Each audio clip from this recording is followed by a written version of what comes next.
Daniel Hayes set the fork down, his hand trembling as he stared at Nora Kensington across the counter.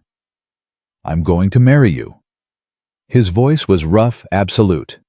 "I don't care that we met 5 minutes ago. I don't care that you think I'm insane. That pie—" He pointed at the half-eaten slice between them.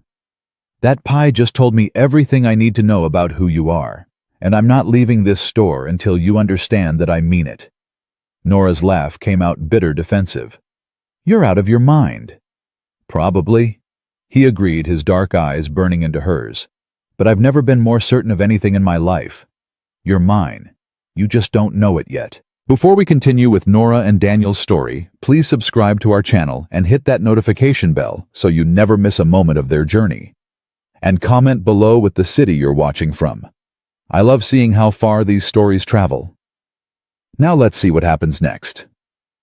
Nora stared at him, her fingers gripping the counter so hard her knuckles went white. "Get out! Can't do that." Daniel moved further into the store, his boots heavy on the wooden floor. "Already paid for the pie. That means you have to listen to what I have to say." "That's not how this works." She shoved the wrapped pie across the counter toward him.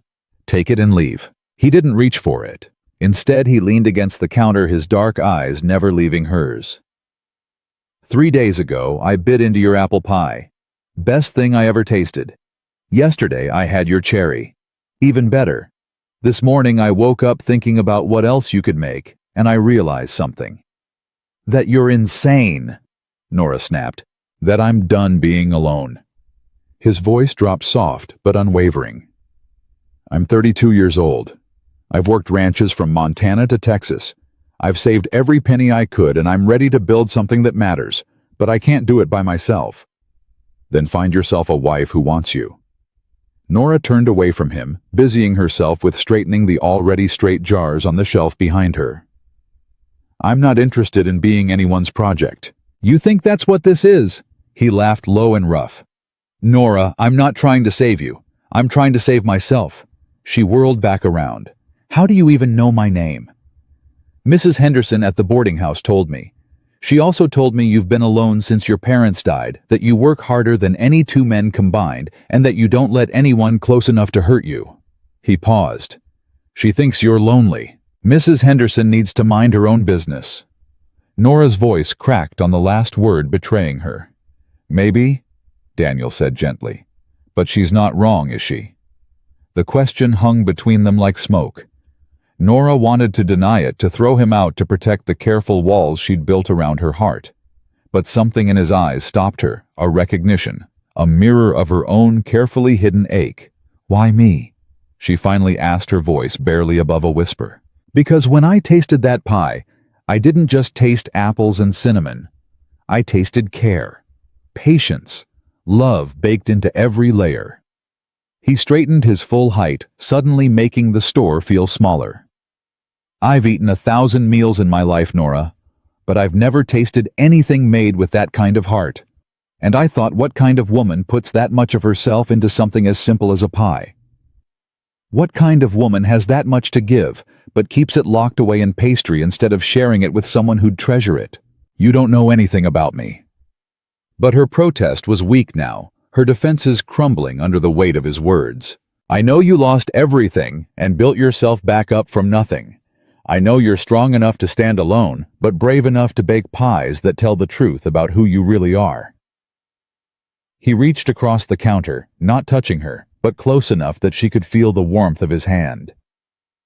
I know that when you wrapped this pie, you made the edges perfect, even though I'd never notice. Because that's who you are, someone who does things right, even when nobody's watching. Nora felt tears prick her eyes. She blinked them back furiously. This is insane. You can't just walk into someone's life and decide you want them. Why not? Daniel's voice was calm, reasonable. People spend years courting and still marry strangers. At least I'm honest about what I want. What you want? Nora repeated, her anger flaring again. What about what I want? What do you want? He asked it like a genuine question, like he actually cared about the answer. She opened her mouth to tell him to leave again, but different words came out. I want to not be afraid anymore. The admission shocked her. She'd never said it out loud before, never let anyone see that deep inside where the loneliness lived like a permanent ache. Daniel nodded slowly. Me too. Then why are you doing this? Nora gestured between them helplessly. This is terrifying, because being alone for the rest of my life is more terrifying.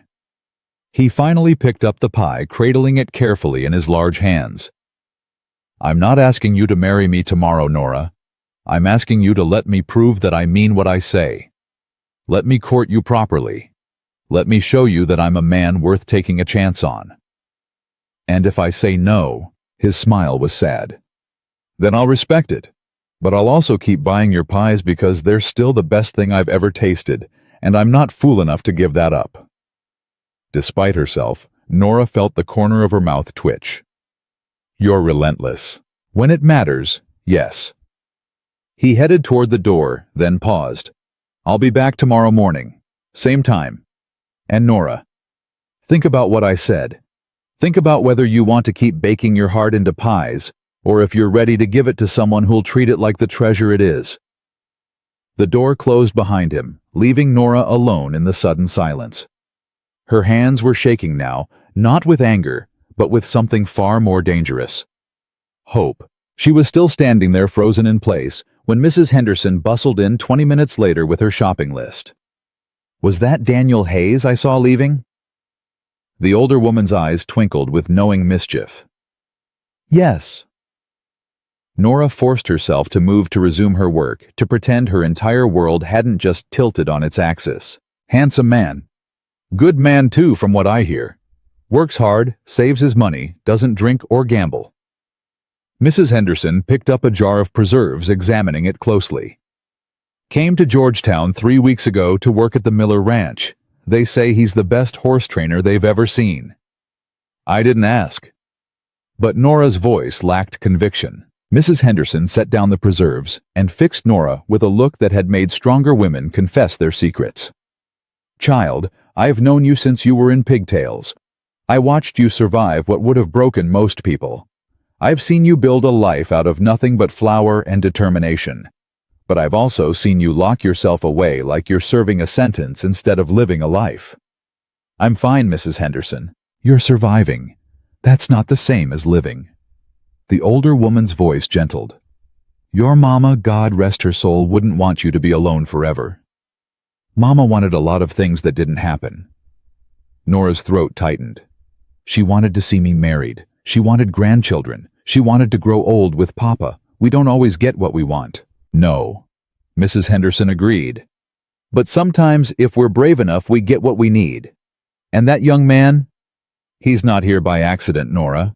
The good Lord doesn't bring people into our lives without a reason. After Mrs. Henderson left, Nora closed the store early. She walked back to her small room above the bakery, climbed the narrow stairs, and sat on her bed, staring at nothing. Daniel's words kept echoing in her mind. You're going to marry me. Not a question. Not a request. A promise. She should have been furious. She should have reported him to the sheriff for harassment. Instead, she was wondering what it would feel like to say yes. That night, she barely slept. And when morning came, she found herself rising earlier than usual, braiding her hair with more care, choosing her best dress. She told herself it was just another day, just another customer. But when the store door opened at exactly 7 o'clock and Daniel walked in, her heart gave a traitorous leap. Morning, he said, his voice warm and easy, like they were old friends. Morning. She couldn't quite meet his eyes. I've been thinking about what kind of pie I want today. He approached the counter slowly, giving her time to bolt if she wanted to. What do you recommend? The peach is fresh. Her voice came out steadier than she felt. Made it yesterday. Peach it is. He waited while she wrapped it, then handed her the coins. Their fingers brushed, and Nora felt electricity shoot up her arm. Can I ask you something? You're going to whether I say yes or no. He grinned. True. Did you think about what I said yesterday? I thought about how crazy you are. But there was no heat in it. And Nora took a breath. This was her chance to end it, to send him away, to protect herself from the possibility of pain. But when she looked at him, really looked at him, she saw something that made her hesitate. She saw loneliness that matched her own. She saw hope that refused to die. She saw a man who was brave enough to ask for what he wanted instead of hiding behind propriety and fear. And I think you should know that I don't date. The words came out before she could stop them. I don't go to dances or church socials. I don't flirt or play games. If you're looking for someone to entertain you while you're in Georgetown, you're wasting your time. I'm not looking for entertainment. Daniel's voice was serious now. I'm looking for a partner.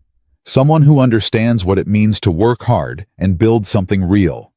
Someone who knows that love isn't about pretty words and easy promises. It's about showing up every day and choosing each other even when it's hard.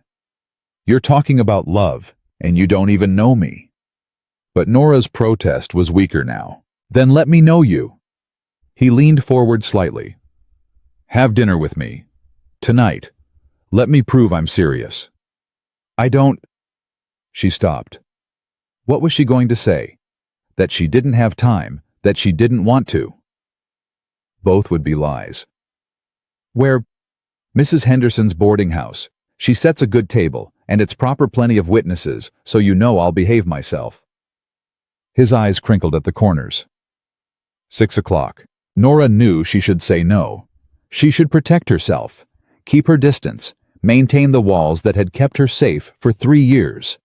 But she was so tired of being safe, so tired of being alone. 6 o'clock, she heard herself say. Daniel's smile was like sunrise. I'll be counting the minutes. After he left, Nora sank onto the stool behind the counter and pressed her hands to her flushed cheeks. What had she just done? The day crawled by. Every customer seemed to take twice as long. Every task felt impossible to focus on. By the time 5 o'clock arrived, Nora was a bundle of nerves. She closed the store, rushed upstairs, and stared at her meager wardrobe in despair. 3 dresses, all practical, all worn. Nothing suitable for dinner with a man who looked at her like she was something precious. Finally, she chose the blue one. It had been her mother's, and it still smelled faintly of lavender. She brushed out her hair, letting it fall loose for once, instead of pinning it back. She looked at herself in the small mirror and barely recognized the woman staring back. Her eyes were bright with something that looked dangerously like excitement. You're being foolish, she told her reflection. He's going to break your heart. But she went anyway. Mrs. Henderson's boarding house was bustling when Nora arrived. The older woman met her at the door with a knowing smile. He's been here since 5:30, pacing like a caged animal, she whispered. Poor man's half sick with nerves. The information shouldn't have pleased Nora as much as it did. She let Mrs. Henderson lead her to the dining room, where Daniel stood the moment he saw her. You came. He said it like he'd been half afraid she wouldn't. I said I would. Nora let him pull out her chair, feeling awkward and formal and strangely giddy all at once. They sat. Mrs. Henderson brought food, roasted chicken potatoes, fresh bread. Nora couldn't taste any of it. She was too aware of Daniel across from her, too conscious of how he watched her, like she was a puzzle he was trying to solve. Tell me about your parents, he said after a few minutes of stilted silence. Nora's fork paused halfway to her mouth. Why? Because they made you who you are.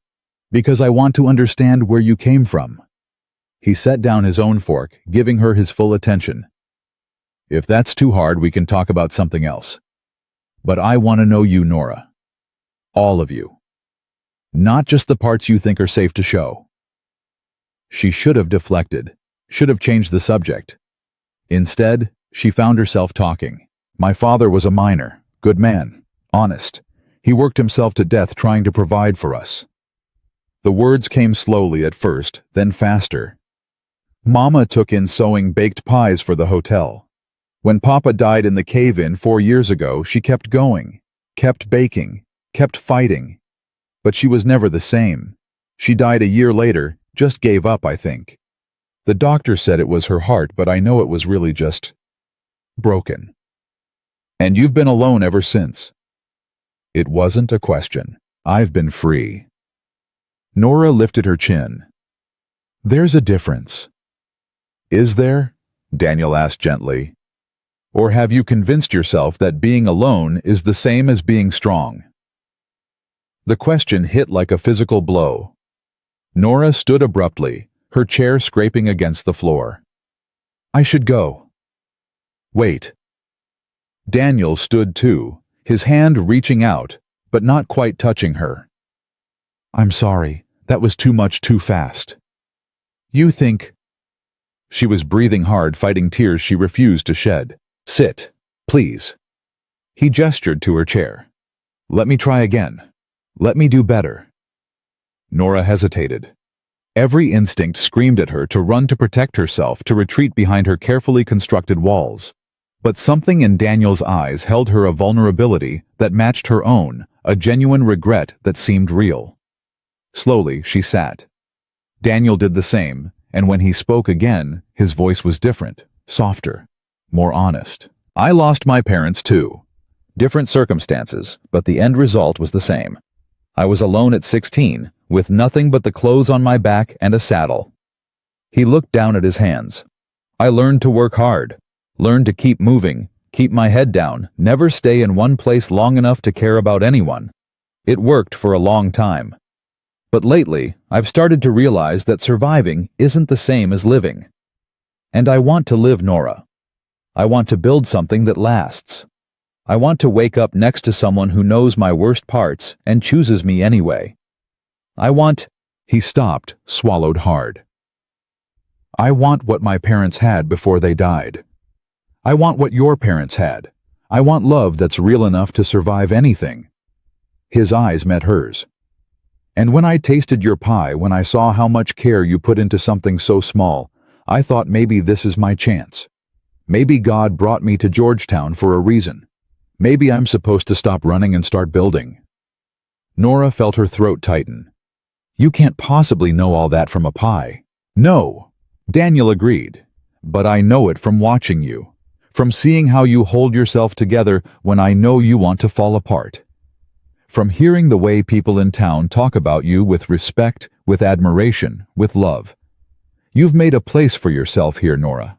You've built something real, and I want to be part of it. I want to help you build it even bigger. I want...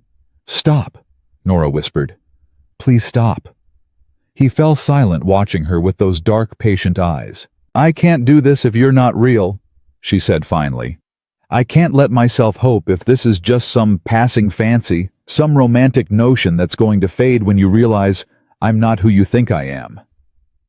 Who do I think you are? Someone worth fighting for. Her voice cracked. Someone worth staying for. And you don't think you are?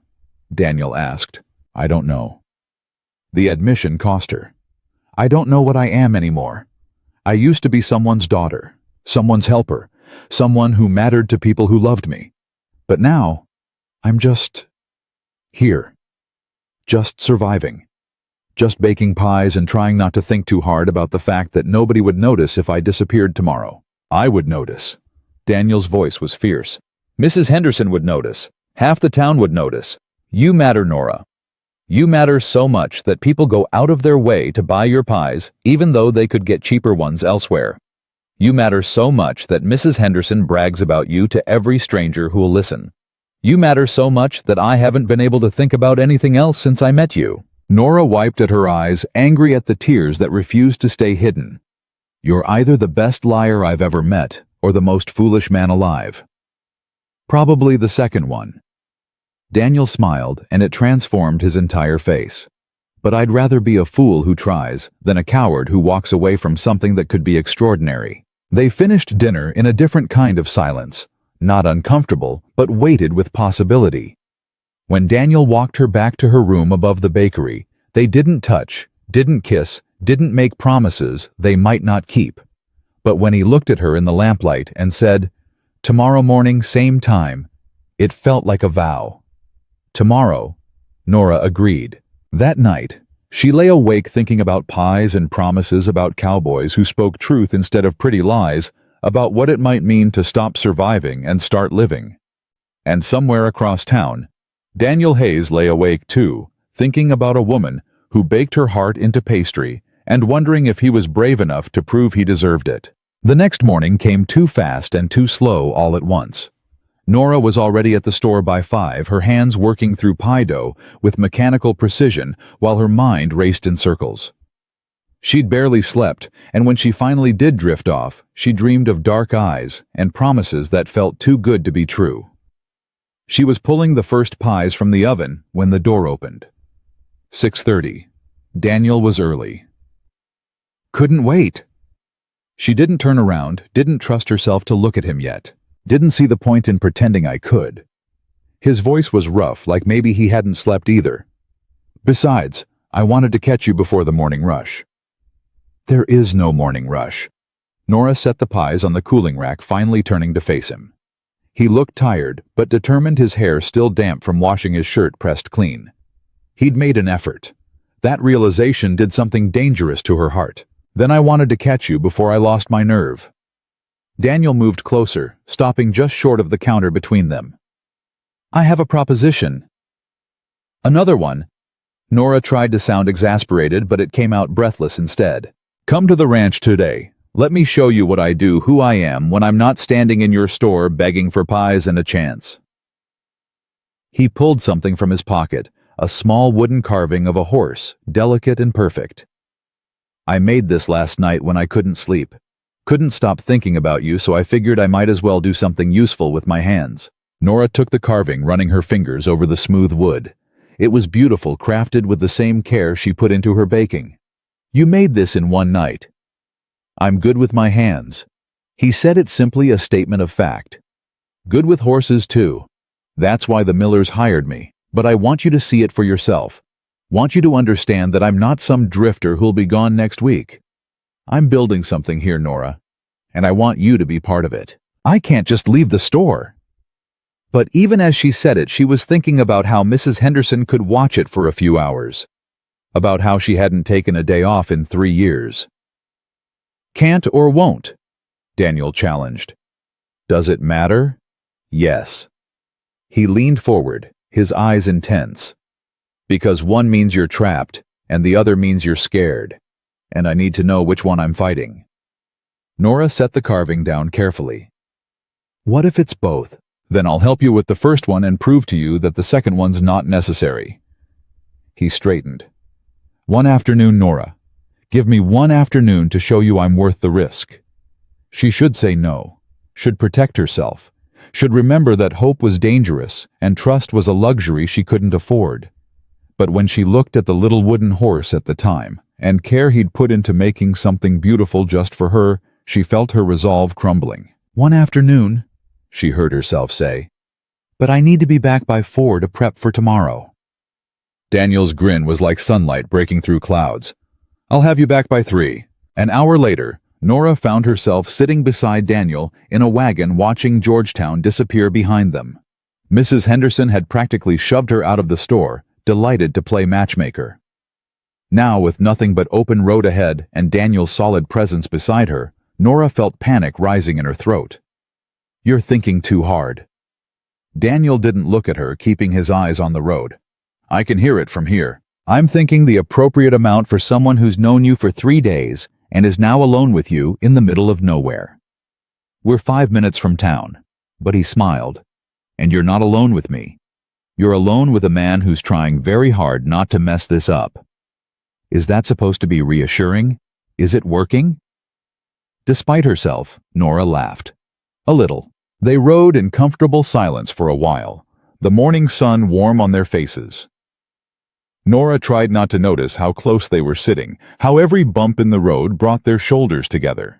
Tried not to think about how natural this felt, how right. Tell me about horses, she said finally, needing to fill the silence before her thoughts ran too wild. What do you want to know?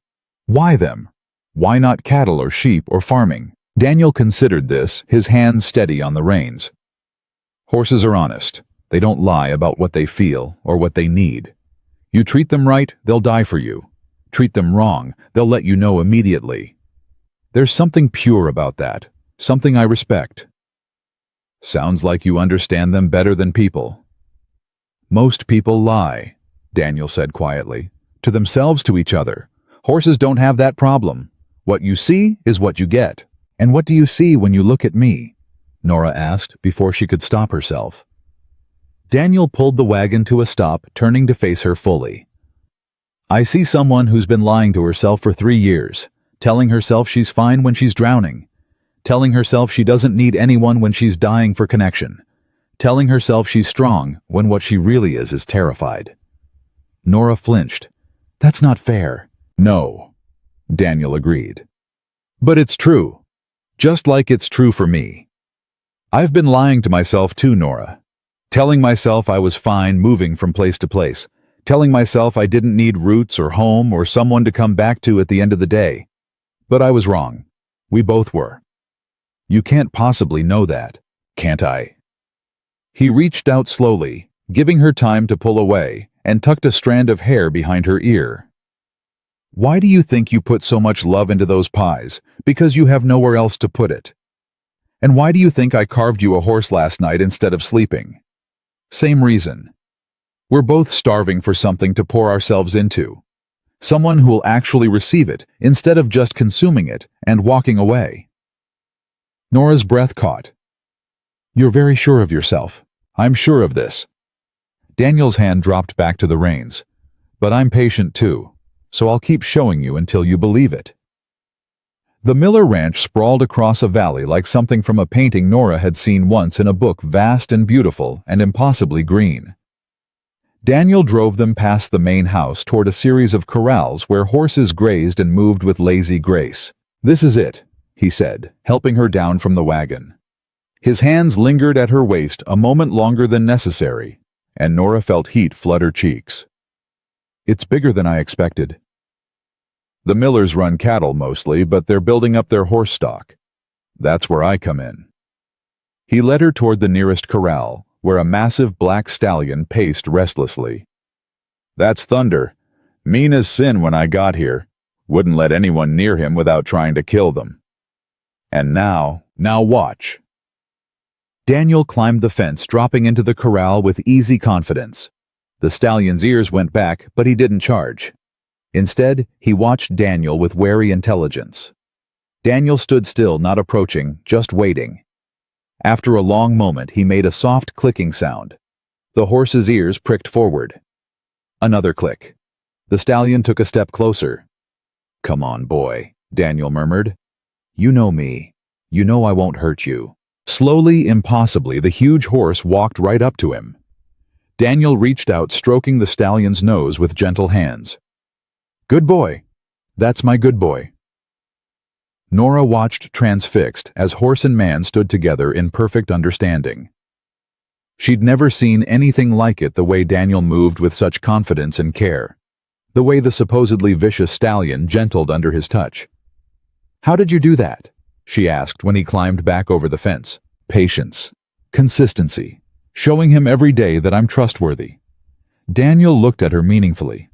Same way I'm going to prove it to you. I'm not a horse. No, he agreed. You're much more stubborn. Despite everything, Nora laughed. I should be offended. But you're not.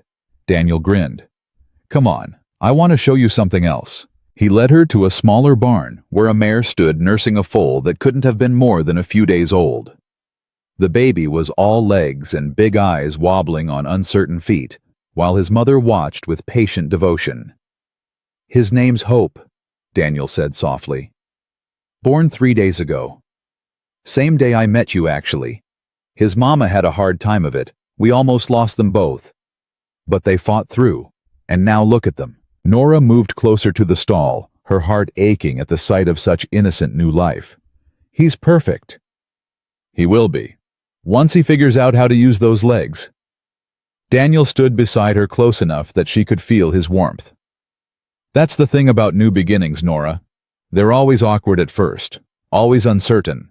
But if you give them time, if you nurture them right, they become something beautiful. She knew he wasn't talking about the foal anymore. Daniel, she started, but he cut her off gently. Don't, not yet. Just watch them. Just let yourself feel what this could be like." So she did. She stood there in the warm barn, watching new life stumble and grow, and let herself imagine. Let herself wonder what it might be like to have this, not just the horses and the ranch, but the partnership, the shared purpose, the building of something together. "Mr. Hayes." A voice called from outside. "Boss needs you at the main house." Daniel sighed. "Duty calls. You'll be all right here for a few minutes." "I'll be fine." He hesitated, then squeezed her hand quickly before jogging off toward the main house. Nora stayed with the horses, her mind whirling with everything she'd seen, everything he'd said. She was so lost in thought that she didn't hear the other person approach until a woman's voice said, "So you're the famous pie maker." Nora spun to find a beautiful woman in her late 20s watching her with cool appraisal. She was dressed simply but elegantly, her dark hair pinned up, her posture perfect. "I'm sorry," Nora managed. "The woman Daniel can't stop talking about. The one who's got him acting like a lovesick fool." The woman moved closer. "I'm Catherine Miller. This is my family's ranch." "Oh, it's lovely." Nora felt suddenly shabby in her simple dress, suddenly aware of the flour probably still under her fingernails. "It is." Catherine's smile didn't reach her eyes. "Daniel's done wonders with our horses. We'd hate to lose him." We're not." Nora stumbled over the words. "Aren't you?" Catherine tilted her head. "He seems quite taken. Asked my father for a raise just yesterday. Said he was planning to settle down, needed to prove he could provide. I wonder who he had in mind." Nora's heart hammered. "He asked for a raise? Didn't he tell you?" Catherine's voice was all false sympathy. "How strange. I thought you two were so close. We barely know each other." But even as Nora said it, she knew it wasn't entirely true. She knew Daniel in ways that defied logic or time. "Well, you should know that Daniel's a good man, a hard worker. But he's also ambitious." Catherine moved even closer, her voice dropping. "My father's offered to make him foreman in 6 months if he proves himself. It's a good position, steady income, respect, everything a man like him could want. That's wonderful for him." Nora didn't know where this was going, but she felt danger in the air like an approaching storm. "It is, assuming he doesn't throw it away chasing pipe dreams." Catherine's eyes hardened. "See, my father values stability, consistency. He won't promote a man who might run off to start his own place, or who might let personal entanglements interfere with his work." "I'm not an entanglement." Nora's voice came out sharper than intended. "Aren't you? Daniel's been distracted all week, showing up late, leaving early, all to chase after some baker who doesn't even want him." Catherine shrugged. "I'm just saying, if you cared about him at all, you'd let him focus on building his future here, instead of wasting his time on something that's never going to work." The words hit like physical blows. Nora felt her throat tighten, her carefully controlled emotions threatening to spill over. "You don't know anything about us. I know he's going to lose everything if he keeps this up, and I know you're going to be the reason why." Catherine's smile was cruel now. "So maybe ask yourself, is your pride worth destroying his dreams?" Before Nora could respond, Daniel's voice cut through the tension. "Catherine, what are you doing here?" The other woman's expression shifted instantly to pleasant neutrality. "Just introducing myself to your friend. She's lovely, Daniel. I can see why you're so smitten." "Miss Miller?" Daniel's voice was ice-cold formal, in a way Nora hadn't heard before. "I believe your father needs you at the house." "Of course." Catherine smiled at Nora one more time. "It was so nice to meet you. I'm sure we'll be seeing more of each other." After she left, Daniel turned to Nora with concern etched across his face. "What did she say to you?" "Nothing, everything." Nora wrapped her arms around herself. "You asked for a raise. You're up for foreman. I was going to tell you." Daniel moved closer. "I just didn't want to make promises I couldn't keep yet." "You should have told me."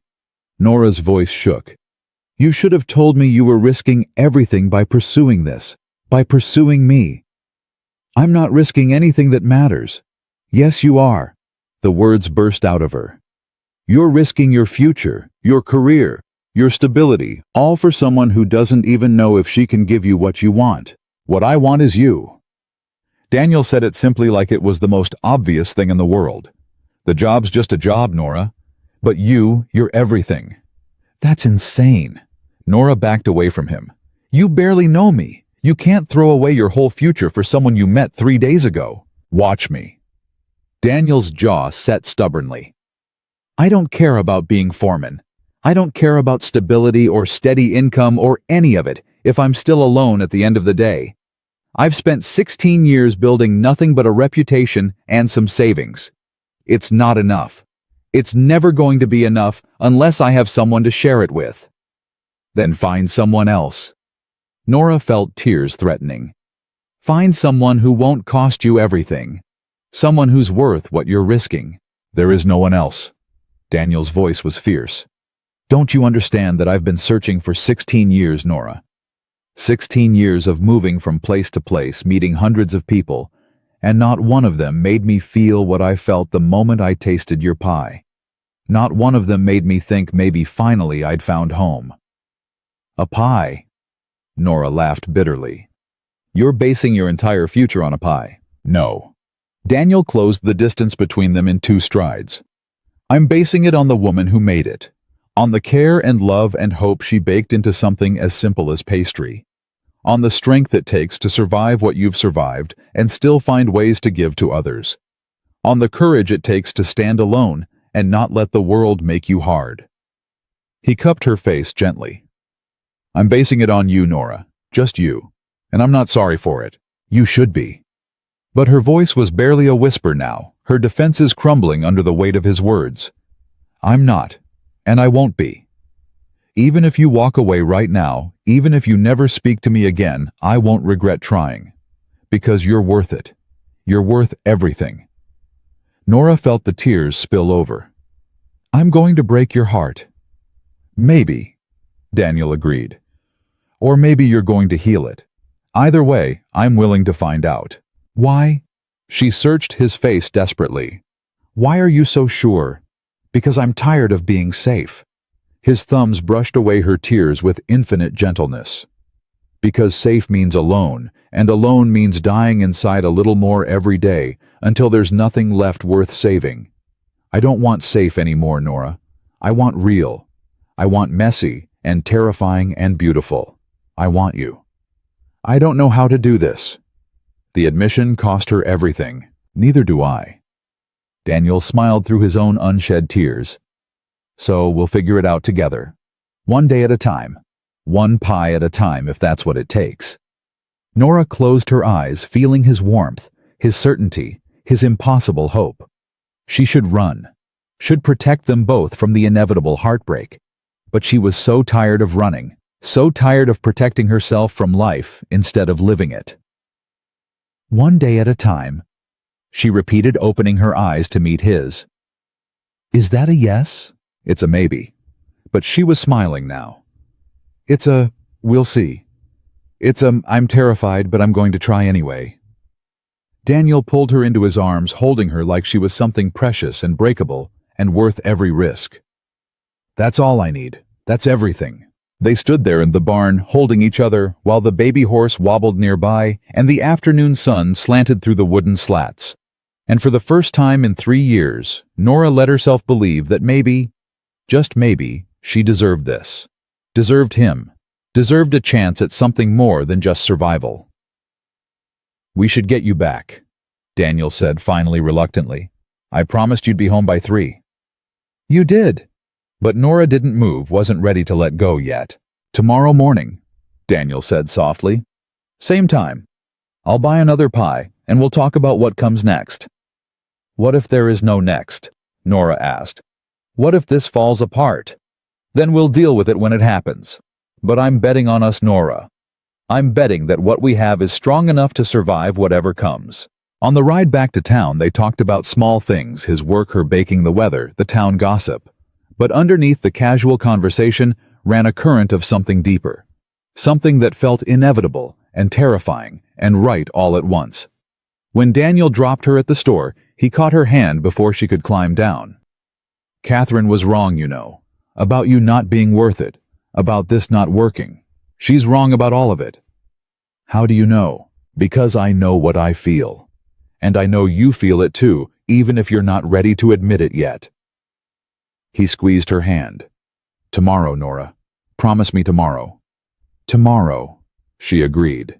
That night, Nora baked 3 pies instead of her usual one.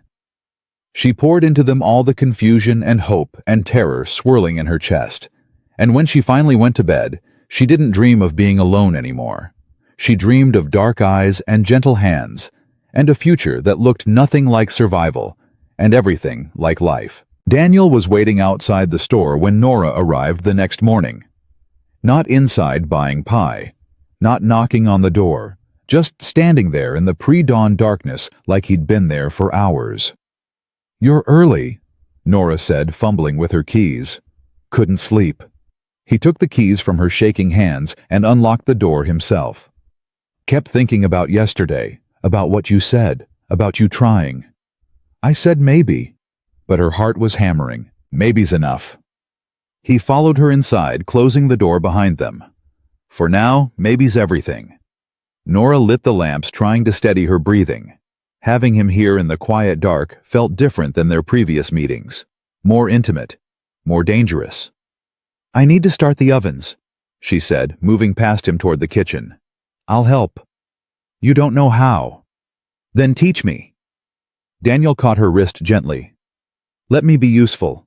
Let me be part of this." So she did. She showed him how to build the fire, how to judge the temperature, how to prepare the dough. He followed her instructions with the same careful attention he gave his horses, and Nora felt something shift in her chest. This wasn't just a man pursuing her anymore. This was a partnership forming fragile and new and terrifying. "You're good at this," she said, as he kneaded dough with surprising skill. "Had to cook for myself since I was 16. You learn or you starve." He glanced at her. "But I never learned to make it taste like love. That's all you." "Stop saying things like that." "Why? It's true." "Because it makes me want to believe you." The admission slipped out before she could stop it. Daniel's hands stilled in the dough. "Then believe me. What's stopping you?" "Fear." Nora turned away, checking the oven temperature to avoid his eyes. "Fear that this is too good to be real. Fear that I'll let myself hope and you'll disappear like everyone else. Fear that Catherine Miller was right and I'm going to ruin your life. Catherine Miller doesn't know anything about my life or what I want from it." Daniel's voice hardened. "She's been trying to push me toward her younger sister since I got here. Thinks I'd make a good addition to the family business. But I'm not interested in being anyone's convenient choice." "Her sister?" Nora spun back around. "She didn't mention a sister yesterday. Because she was too busy trying to scare you off. She thinks if you're out of the picture, I'll settle for second best." He resumed, kneading his jaw tight. "She's wrong. There is no second best. There's only you or nothing." Before Nora could respond, the shop door burst open. Mrs. Henderson stood there, her face flushed with exertion. "Nora, you need to hear this before the whole town starts talking." The older woman's eyes darted to Daniel. "Both of you need to hear this. What's happened?" Nora's stomach dropped. Catherine Miller was at the hotel last night having dinner with her parents and half the prominent families in Georgetown. She made sure everyone heard about how Daniel's been neglecting his duties at the ranch, showing up late, leaving early. Said he's become unreliable ever since he started courting you. Mrs. Henderson paused. She also mentioned that Mr. Miller's reconsidering the foreman position. Said they need someone fully committed to the ranch, not distracted by romance. Daniel swore under his breath. "She's lying. I haven't been late once." "I know that, and anyone who knows you knows that. But Catherine's got influence in this town. Her family's money talks loud." Mrs. Henderson looked at Nora with sympathy. "People are saying you're trouble, that you're going to cost Daniel his future. Some of them are even saying you're using him, leading him on when you have no intention of accepting his suit. That's ridiculous." Nora's voice shook with fury. I'm not using anyone. I know, child. But talk is cheap and spreads fast. By noon, half the town will believe you're a heartless temptress and Daniel's a lovesick fool. Mrs. Henderson sighed. I'm sorry to be the one to tell you, but I thought you should know what you're up against. After she left, Nora sank onto a stool, her hands trembling. This is exactly what I was afraid of. Don't. Daniel moved to her, tilting her chin up to meet his eyes. Don't let them win. Don't let Catherine's jealousy and the town's gossip dictate what we do. They're going to destroy you. Nora pulled away. Your reputation, your job, everything you've worked for. All because of me. All because Catherine Miller's a manipulative woman who can't stand not getting what she wants. Daniel's voice was steel. I'm going to the ranch right now. I'm going to talk to Mr. Miller, set the record straight, and make it clear that my personal life is none of his daughter's business. What if he fires you? Then I'll find another job. There are other ranches, Nora, other towns, but there's only one you. He grabbed his hat. I'll be back this afternoon. Don't you dare let anyone make you think this is your fault. He was gone before she could argue, leaving Nora alone with her churning thoughts and rising panic. She tried to work, tried to focus on baking, but her hands wouldn't cooperate. Every pie came out wrong, too much sugar, not enough filling crusts that crumbled instead of flaking. By mid-morning, customers started arriving, and with them came the stares and whispers. Heard you've been keeping company with Daniel Hayes. Old Mr. Peterson said, his tone disapproving. Man's got a good future ahead of him. Shame to see him throw it away on foolishness. It's not foolishness. Nora kept her voice steady. Isn't it? He's known you less than a week, and he's already risking his position at the Miller Ranch. That's not love, girl. That's infatuation. And infatuation fades. The words stung because they echoed her own fears. But before she could respond, another voice cut in. Mr. Peterson, with all due respect, you don't know what you're talking about. It was Tom Brennan, the blacksmith. I've known Daniel Hayes since he came to town. He's not the kind of man who acts on infatuation. If he says he wants to court Nora, then he means it. And anyone who knows Nora knows she's worth courting. Thank you, Tom. Nora felt tears prick her eyes. Don't thank me. Just ignore the gossips. They'll find something else to talk about soon enough. Tom tipped his hat and left. But the gossips didn't stop. All day they came, some supportive, most critical. By the time Nora closed the store at 4, she felt scraped raw and exhausted. She was locking the door when a carriage pulled up. Catherine Miller stepped out, dressed immaculately as always. Miss Kensington, we need to talk. I have nothing to say to you. Nora turned away. Then listen. Catherine's voice was sharp. My father spoke with Daniel today. He's giving him a choice: give up this ridiculous courtship and keep his position, or continue chasing you and find employment elsewhere. Nora's blood ran cold. He can't do that. He can, and he will. The Millers don't tolerate scandal or distraction. Daniel's good at his job, but he's not irreplaceable. Catherine moved closer. But you can fix this. You can tell Daniel you're not interested.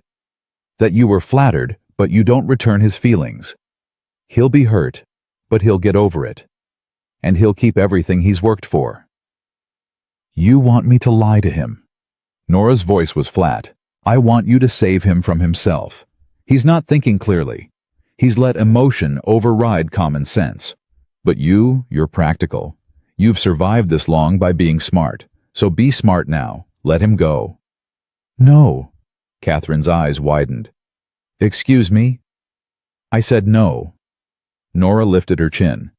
You don't get to manipulate me into breaking his heart just because you can't stand that he chose me over your sister.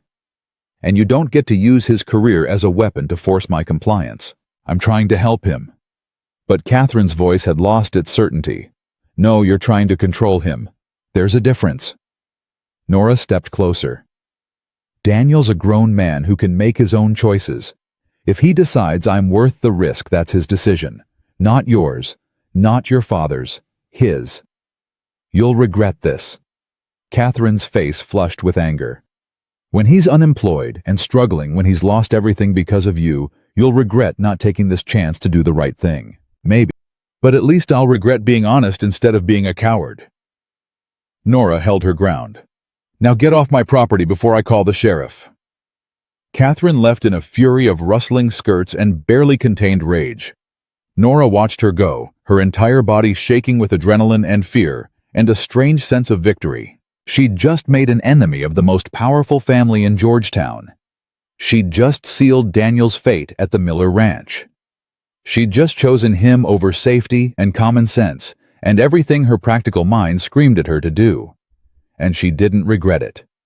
Not even a little. She was still standing there when Daniel returned an hour later.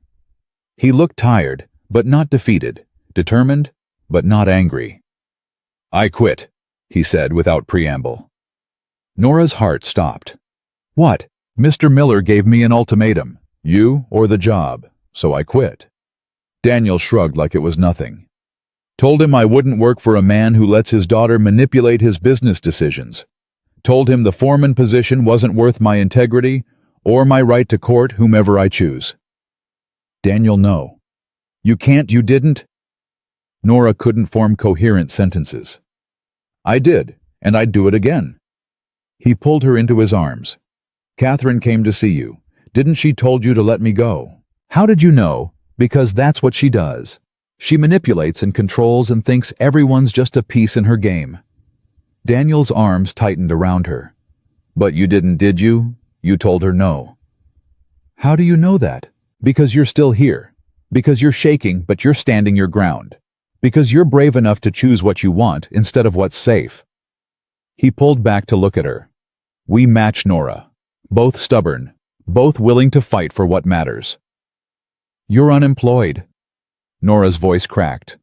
"You threw away everything for me, and we've known each other less than a week." "No, I threw away a job that came with strings I wasn't willing to accept. There's a difference." Daniel cupped her face. "I've already got 3 offers from other ranches. Word travels fast in this business. By tomorrow, I'll have 5 more. I'm good at what I do, Nora. The Millers aren't the only game in town." "But the foreman position was never guaranteed, and it came with conditions I couldn't accept. I don't want to spend my life working for people who think they can control who I love." He kissed her forehead gently. "I want to build something of my own, something real, and I can't do that while dancing to someone else's tune." "What are you going to do?" Nora asked. "I'm going to take that job at the Patterson Ranch. It's smaller, pays less, but the owner's a good man who cares more about character than politics. I'm going to save every penny I can. And in a year, maybe 2, I'm going to buy my own land and start my own operation." His eyes burned with intensity. "And I'm going to do it all while courting you properly, Nora Kensington, while proving every single day that I meant what I said, that you're worth everything. I'm scared." The words came out small and honest. "Me too." Daniel smiled. "But I'm more scared of living a safe, empty life than I am of taking a risk on something real." "What if we fail?" Nora whispered. "Then we'll fail together, and we'll know we tried." He took her hand. "But I don't think we're going to fail. I think we're going to build something extraordinary, something that makes all of this worth it." That evening, Daniel walked Nora home. The town watched them, some with approval, most with judgment. But neither of them cared anymore. They'd made their choice, and there was freedom in that. At her door, Daniel paused. "Can I see you tomorrow?" Properly this time, not sneaking around before dawn or stealing moments between customers. An actual public intentional date. The whole town will talk. But Nora was smiling. "Let them. I'm done hiding what I feel. I'm done pretending this isn't the most important thing in my life." He squeezed her hand. "Dinner at Mrs. Henderson's, 6 o'clock. And this time, I'm going to hold your hand in front of everyone and not care who sees." "Daniel, I love you." The words came out fierce and sure. "I know it's too soon. I know I'm supposed to wait weeks or months before saying it. But I'm done with supposed to. I love you, Nora. I've loved you since I tasted that first pie and realized that someone who could create something that perfect had to have a heart worth knowing. And I'm going to keep loving you whether you're ready to hear it or not." Nora felt tears streaming down her face. "You're insane." "Probably." He wiped her tears with gentle thumbs. "But I'm also right. And somewhere deep down, you know it too." "I'm not ready to say it back." Her voice shook. "I know. That's okay. I'll say it enough for both of us until you are." He kissed her forehead one more time. "Tomorrow, Nora. 6 o'clock. Be brave with me." After he left, Nora climbed the stairs to her room and sat on her bed, her mind reeling. He loved her. Daniel Hayes. The cowboy who'd walked into her store less than a week ago loved her, had quit his job for her, was willing to face the entire town's judgment for her. And the terrifying part, she was starting to love him back. She thought about her parents, about the love they'd shared. Her father working himself to death to provide. Her mother baking herself into an early grave after he died. Love hadn't saved them. Love hadn't protected them from loss or pain or death. But it had given them something worth having. Hadn't it? All those years of partnership and shared purpose, and knowing they mattered to each other. That had to count for something. Maybe that was the choice, not between safety and risk, but between existing and living. Between protecting yourself from pain and opening yourself to joy. Between surviving alone and building something real with someone brave enough to try. Nora pulled out her mother's old recipe book, running her fingers over the faded pages. All these recipes, all this love preserved in flour and sugar and careful instruction. Her mother had baked her heart into everything she made, and Nora had inherited that gift. But maybe it was time to stop pouring all her love into pies and start giving it to someone who could actually receive it. Someone who saw it for what it was and treasured it accordingly. She stayed up late that night baking. Not pies this time, but bread, the kind her mother used to make for special occasions, the kind that took time and patience and hope that it would rise properly. She baked it for Daniel, for tomorrow's dinner, for the future they might build together if she could just find the courage to match his. And when she finally slept, she didn't dream of loss anymore. She dreamed of a small ranch with horses grazing and bread rising, and a man who looked at her like she was worth more than all the gold in Georgetown's mines. She dreamed of possibility, and for the first time in 3 years, she let herself believe it might actually come true. The bread was perfect, golden fragrant, still warm when Nora wrapped it carefully in clean cloth. She held it against her chest, feeling her heart pound beneath the linen, and wondered if this was what bravery felt like, terrifying and exhilarating all at once. She was halfway down the stairs when someone pounded on the shop door below. Hard. Urgent. Not the knock of a customer. Nora's stomach dropped. She descended the rest of the way and opened the door to find Tom Brennan, the blacksmith, his face grim. "Daniel's been in a fight," he said without preamble. The bread slipped from Nora's hands. "What?" "He's at Doc Miller's, no relation to Catherine, thank God. You should come. Now." Nora didn't remember the walk to the doctor's office.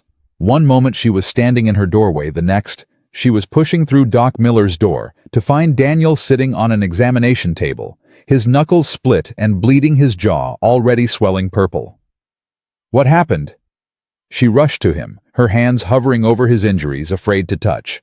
"James Miller happened." Daniel winced as the doctor probed his ribs. "Catherine's brother. He was at the saloon drinking and talking loud about how I'd thrown away my future for a woman who wasn't worth it.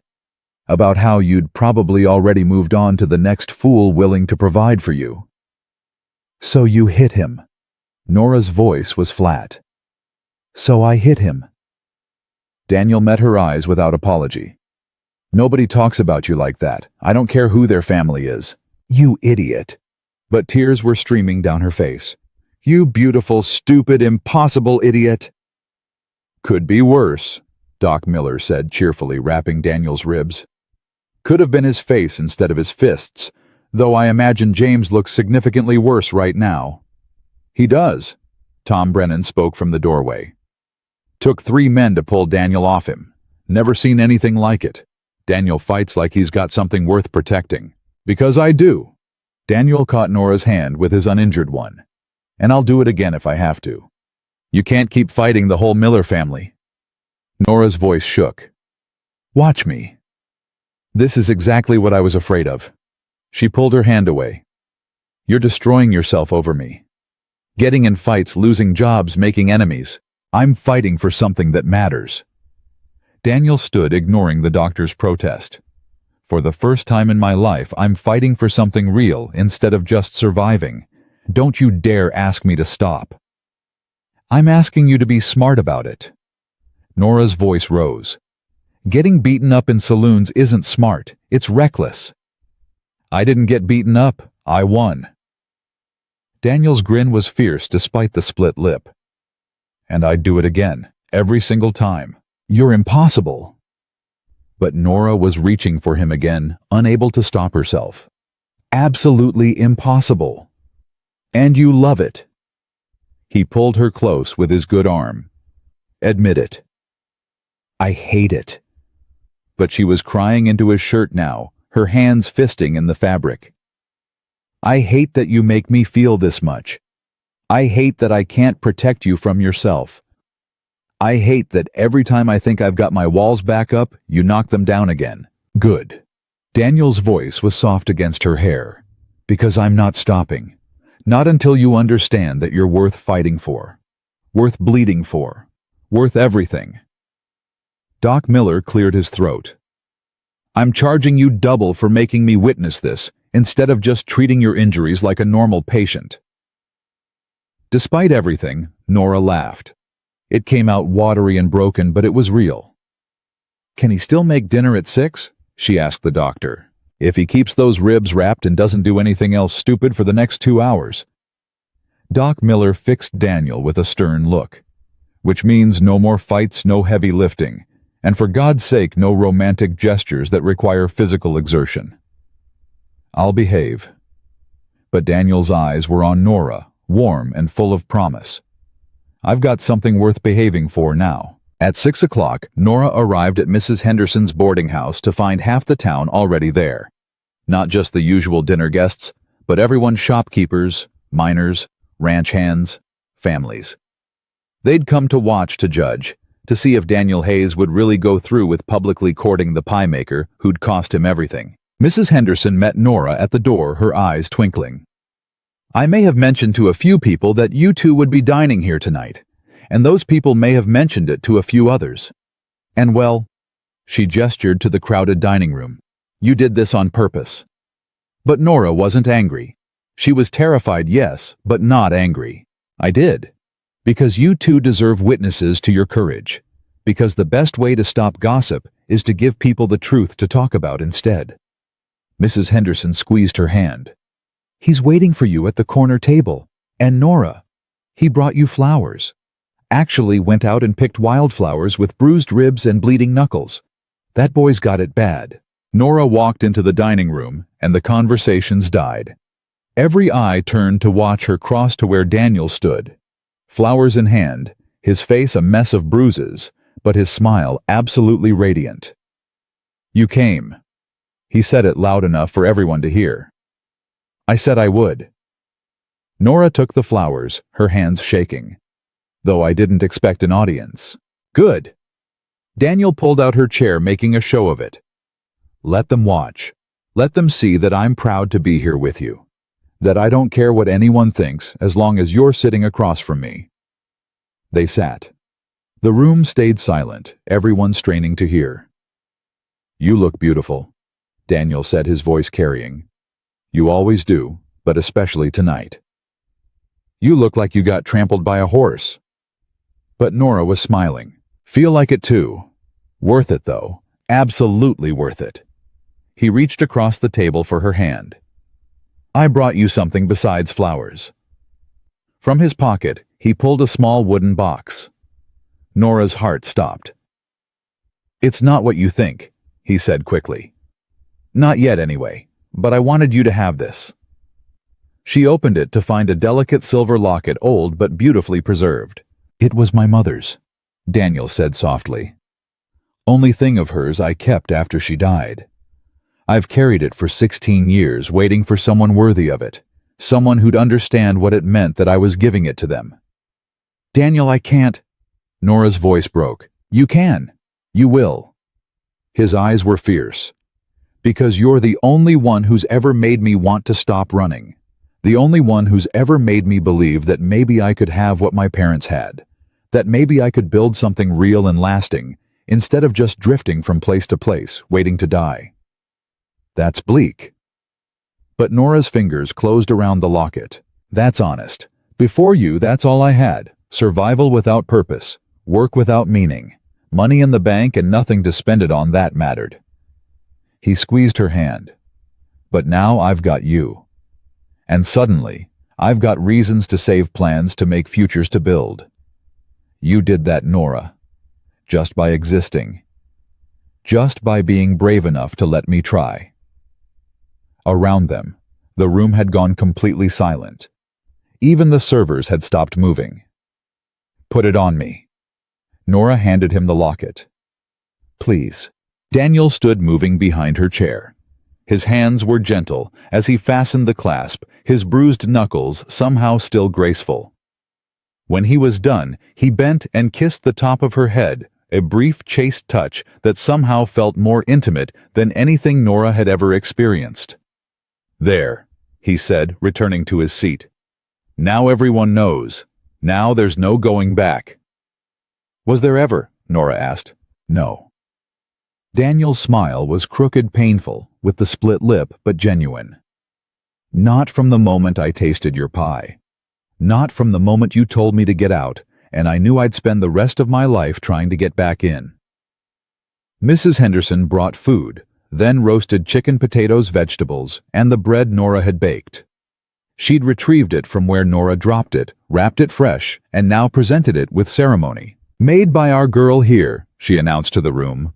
Same hands that make those pies you all love so much. Same heart that goes into every bite. Try it, Nora urged Daniel. Tell me what you taste. He broke off a piece, chewed thoughtfully. When he met her eyes, his were suspiciously bright. Hope, he said. I taste hope. And maybe a little bit of love if I'm not imagining things. You're not imagining anything. The words came out before Nora could stop them. You're not imagining any of it. Say it. Daniel's voice was urgent now. Say what you mean. Say it so I know I'm not crazy. So I know this is real. Nora looked around the room, saw all the faces watching, waiting. Saw judgment in some eyes, hope in others, curiosity in most. She thought about her parents, about the love they'd shared despite poverty and hardship, and eventual tragedy. Thought about how her mother would rather have had those years with her father than a lifetime of safe, loveless existence. She thought about 3 years of surviving alone. 3 years of waking up with nothing to look forward to, except more work, more loneliness, more careful walls to maintain. 3 years of telling herself she was fine when she was dying inside. And then she looked at Daniel, bruised and bleeding, and absolutely certain, and made her choice. I love you. Her voice rang out clear and strong. I love you, and it terrifies me. I love you, and I don't know how to do this. I love you, and I'm probably going to mess it up 1,000 different ways. But I love you, Daniel Hayes, and I'm done pretending I don't. The room erupted. Cheers and applause, and a few disapproving grumbles, but mostly joy.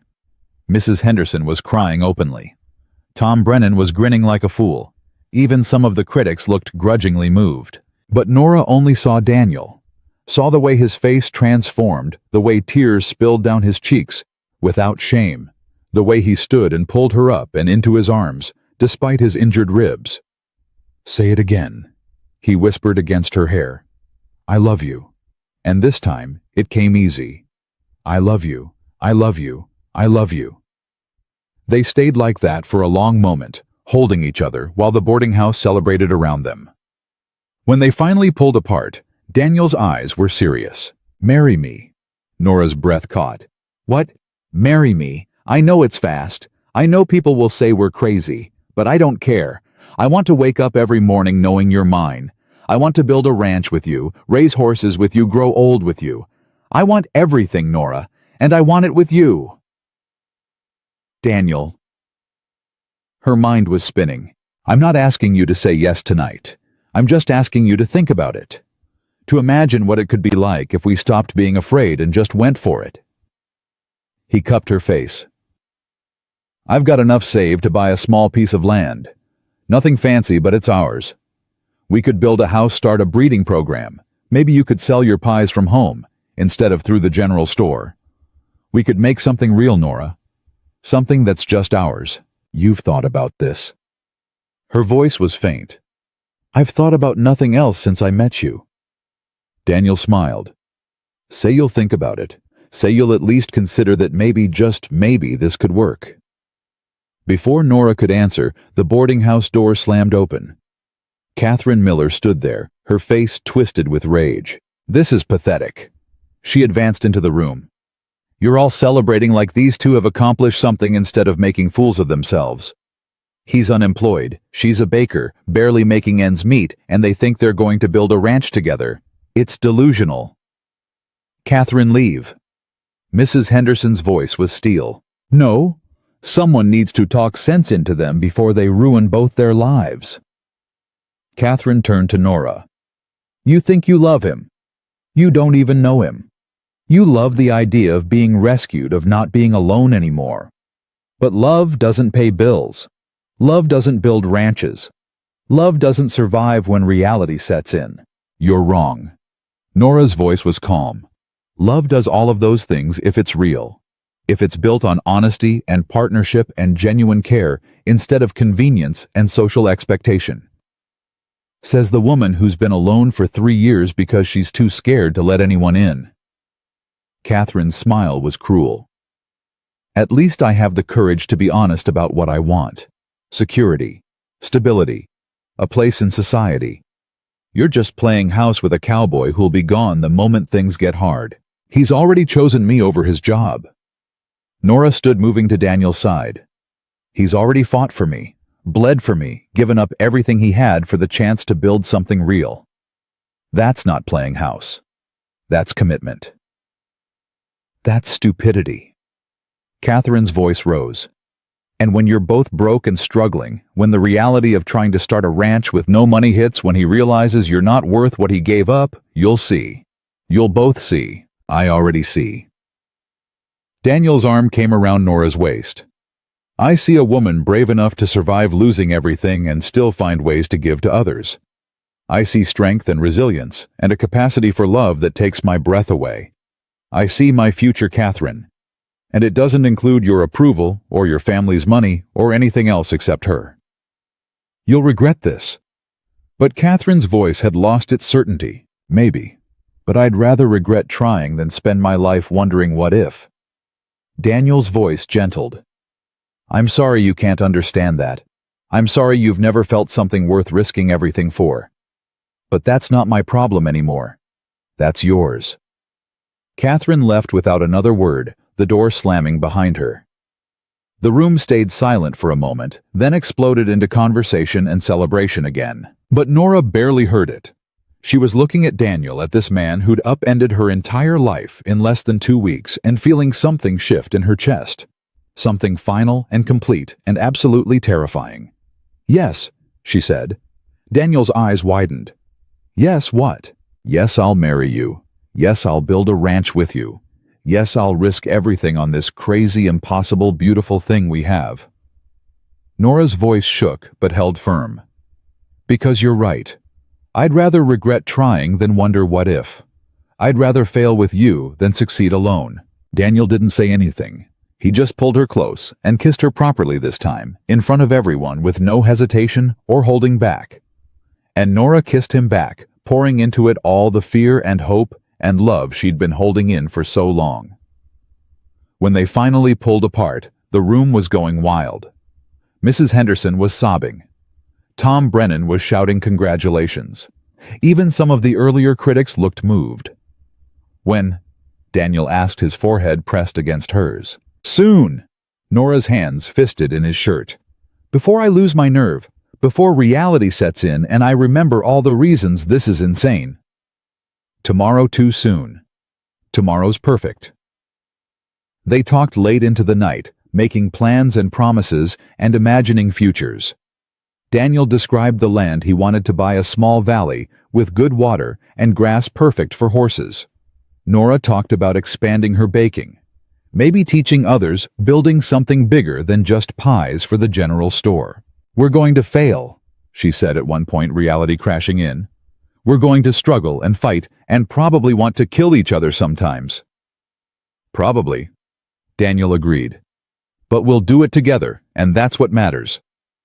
"I don't know how to be married, how to share my life with someone after being alone for so long." "Neither do I. We'll figure it out as we go." He squeezed her hand. That's what partnership means. Figuring it out together instead of trying to do it all alone. When he finally walked her home, the stars were bright overhead, and the town was quiet. "I can't believe this is real," Nora whispered. "Can't believe I'm actually doing this." "Believe it."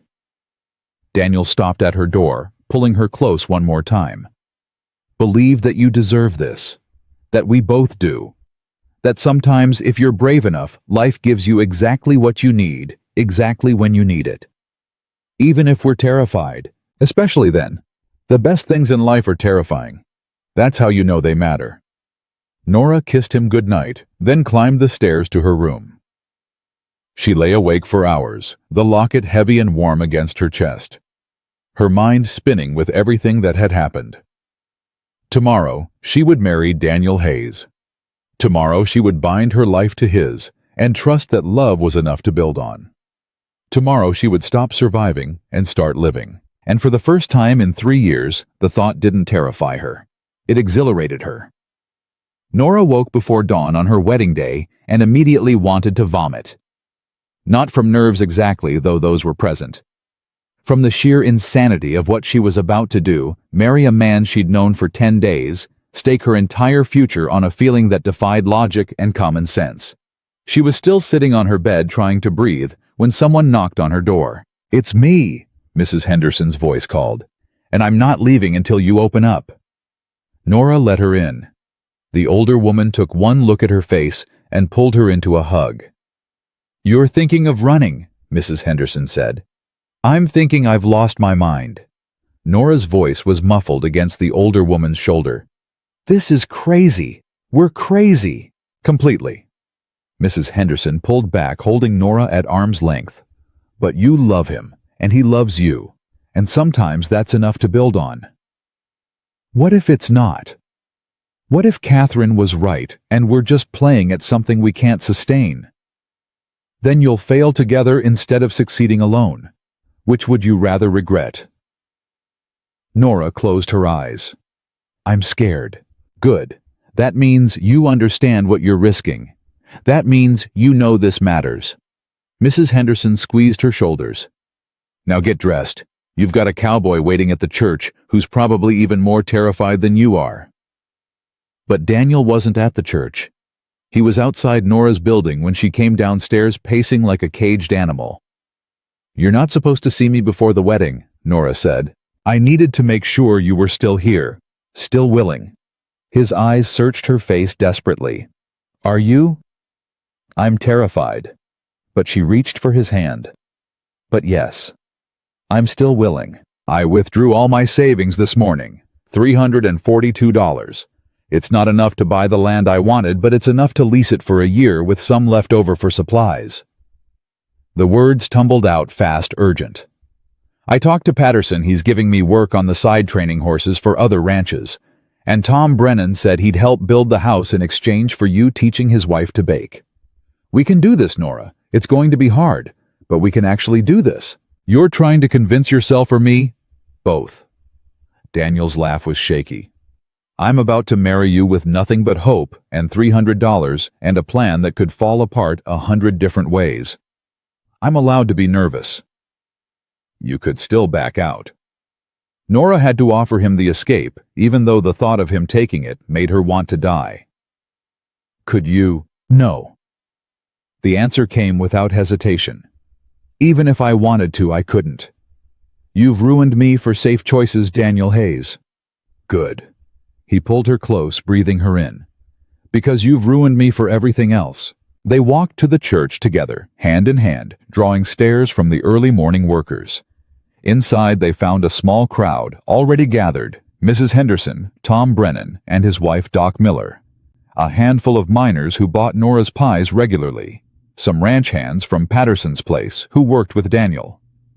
And standing in the back, her face a mask of cold fury, Catherine Miller. "What is she doing here?" Nora whispered. "Probably hoping one of us comes to our senses." Daniel's jaw tightened. "Ignore her. She doesn't matter." But before they could reach the altar where Pastor Williams waited, Catherine stepped into the aisle. "Stop this!" Her voice cut through the quiet church. "Both of you just stop and think for 1 minute about what you're doing." "We have thought about it." Daniel's voice was steel. "Now move. You're throwing away everything." Catherine's eyes were desperate now, not angry. "Daniel, my father's willing to give you another chance. Take back the foreman position, double your previous salary, and a stake in the ranch's future. All you have to do is end this foolishness." "It's not foolishness." Nora stepped forward. "And you need to leave. He's going to resent you." Catherine turned on her. "When he's breaking his back trying to build something from nothing when he realizes what he gave up. When the romance fades and all that's left is hard work and struggle, he's going to resent you. And you're going to spend the rest of your life wondering if you stole his future." The words hit hard because they echoed Nora's own fears. She felt Daniel tense beside her. "You're wrong," he said quietly. "Because my future is standing right next to me.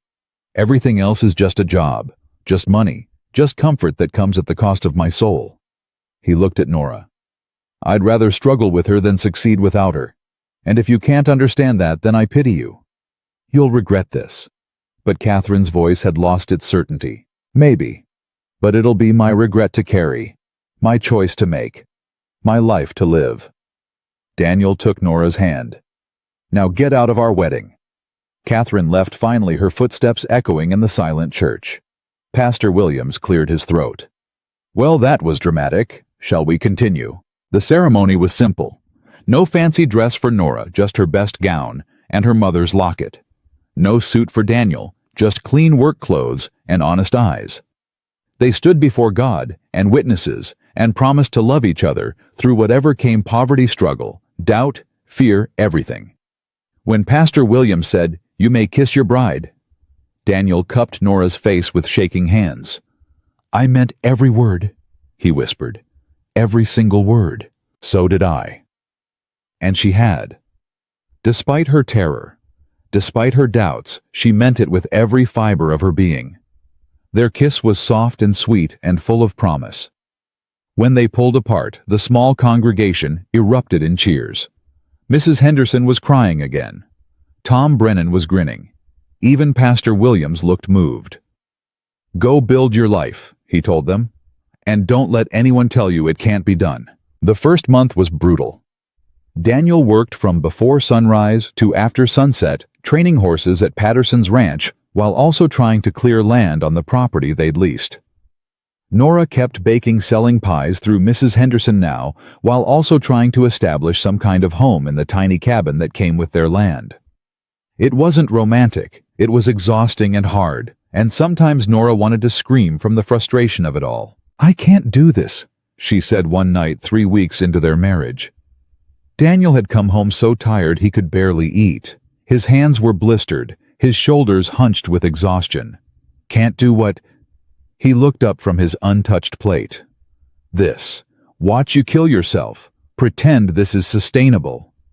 Nora's voice cracked. "You're working yourself to death, Daniel, just like my father did. And I can't watch that happen again. I'm not dying." But his voice was weak, unconvincing. "You're not living either. You're surviving. And that's not what I wanted for us." Daniel was quiet for a long moment. Then he pushed back from the table and took her hand, leading her outside. The sun was setting, painting the valley in gold and purple. "See that?" He pointed to the cleared land, the beginnings of a fence, the small corral he'd built. "That's ours. We did that. Not someone else, not a boss or a benefactor or anyone who could take it away. Us. It's killing you." Nora's tears fell freely now. It's building me. There's a difference. Daniel turned to her. I know I'm tired. I know it's hard. But for the first time in my life, I'm tired from creating instead of just existing. I'm building something that matters. With you. For us. He wiped her tears. Don't give up on me now. Don't give up on us. I'm not giving up. I'm scared. The admission hurt. Me too. Every single day. Daniel pulled her close. But I'm more scared of stopping. Of quitting before we've really tried. Of looking back and wondering what if. What if we fail anyway? Nora whispered against his chest. Then we'll know we gave it everything. And we'll figure out what comes next together. He tilted her chin up. I need you to trust me. Trust that I know my limits. Trust that I'll ask for help when I need it. Trust that this is worth it. I do trust you. She stopped struggling for words. I just love you so much it terrifies me. The thought of losing you terrifies me. You're not going to lose me. Daniel's voice was fierce. I'm not your father, Nora. I'm not going to work myself into an early grave. I'm going to work hard enough to build us a foundation, and then I'm going to ease back and enjoy what we've created. But I need time. And I need you to believe in me. So she tried. She baked and sold and saved every penny. She learned to mend Daniel's clothes instead of buying new. She planted a garden and preserved vegetables for winter. She did everything she could to support their dream. And slowly, impossibly, it started working. 2 months in, Daniel brought home their first horse, a mare in foal that he'd bought cheap because she was difficult. He gentled her with patience and skill, and when she foaled, they had 2 horses instead of 1. This is how we build it, he told Nora, his eyes bright with excitement. 1 horse at a time. 1 breeding pair, then 2, then 4. It'll take years, but we'll get there. Years of this? Nora looked at their tiny cabin, their meager supplies. Years of building, of growing, of becoming something bigger than we are now. Daniel pulled her into his arms. And I can't wait to see what we become. But then winter hit. Brutal and unforgiving, it tested everything they'd built. The horses needed constant care. The cabin was drafty and cold. Money got tight, then tighter, then nearly non-existent. We're going to have to ask for help, Nora said one night in January, watching their supplies dwindle. No. Daniel's voice was sharp. We can make it. We can't. Not without help. And that's not weakness, Daniel. That's reality. Nora moved to him, taking his cold hands in hers. Tom offered to lend us money. Mrs. Henderson said we could store goods at her place instead of paying for supplies. Even Doc Miller said he'd extend credit if we needed it. These people want to help us. I don't want charity. But his resistance was crumbling. It's not charity, it's community. It's people who believe in us investing in our future. Nora squeezed his hands. Let them help. Let us accept that we can't do this completely alone. That's not failure. That's wisdom. Daniel was quiet for a long time. Then he nodded just once. Okay, we'll ask for help, but we pay back every penny. Every single one. Every single one, Nora agreed. And they did. As spring came and horses were born and trained and sold, they paid back every loan, every favor, every kindness. It took another year, but they did it. And in the process, they'd built something more valuable than independence. They'd built trust with their community relationships that mattered, a reputation for integrity and hard work. By their 2nd anniversary, they owned the land outright. Had a small but growing herd of quality horses. Had expanded the cabin into a proper house with help from Tom and half the miners in Georgetown. Had established Nora's Baking as a legitimate business with orders coming from 3 towns over. We did it, Nora said one evening, standing on their porch and watching Daniel work with a young colt. We actually did it. Not done yet, but Daniel was grinning. This is just the beginning. That night, Nora told him she was pregnant. Daniel's face went through a dozen emotions in as many seconds. Shock, joy, terror, wonder. Finally, he pulled her into his arms and just held her, shaking. We're going to be parents, he whispered. We are. Nora was shaking too. Are we ready? Absolutely not. Daniel pulled back to look at her. But we weren't ready for any of this, and we made it work anyway. We'll figure this out too. Their daughter was born in late autumn, perfect and tiny, and absolutely terrifying. They named her Hope after the foal that had been born the day they met, after the thing that had brought them together in the first place. She's beautiful, Mrs. Henderson said, holding the baby with practiced ease. Looks just like her mama. Acts like her papa, Nora said ruefully, watching her newborn daughter scream with impressive lung power. Stubborn and loud and absolutely certain she deserves the world's attention. She comes by it honestly then. Daniel couldn't stop staring at his daughter, wonder written across his face. Can't believe we made her. Can't believe she's ours. Believe it. Nora reached for his hand. We're parents now. No going back. Wouldn't want to, even if we could. Daniel kissed her forehead. This is everything I dreamed of, and more. The years that followed weren't easy. Raising a child while building a business tested them in ways neither had anticipated. There were fights and tears and moments when they both wanted to give up. But there were also moments of profound joy. Hope's first steps, her first words, her first time sitting on a horse with her father. She's going to be a heartbreaker, Tom Brennan said one day, watching 4-year-old Hope charm a difficult stallion into submission. Got her mama's kindness and her papa's way with animals. God help us, Nora laughed. She's already got him wrapped around her finger. Can you blame me? Daniel called from the corral. Look at her. She's perfect. She's spoiled, Nora called back, but she was smiling. That evening, after Hope was asleep, Nora and Daniel sat on their porch watching the sun set over their valley. 5 years of marriage. 5 years of building and growing and learning to be partners in every sense of the word. Do you ever regret it? Nora asked quietly. Giving up the foreman position, choosing this harder path. Daniel didn't answer right away. He looked out at their land, at the horses grazing peacefully, at the house they'd built together, at the life they'd created. Not once, he finally said. Not for a single second. This, he gestured to everything around them. This is everything I never knew I wanted. Everything I didn't think I deserved. And I have it because I was brave enough to trust what I felt when I tasted your pie. Still going on about that pie. But Nora was crying now, happy tears this time. Always going on about that pie. Because that pie changed my life. You changed my life. Daniel pulled her close. I was so lost before you, Nora.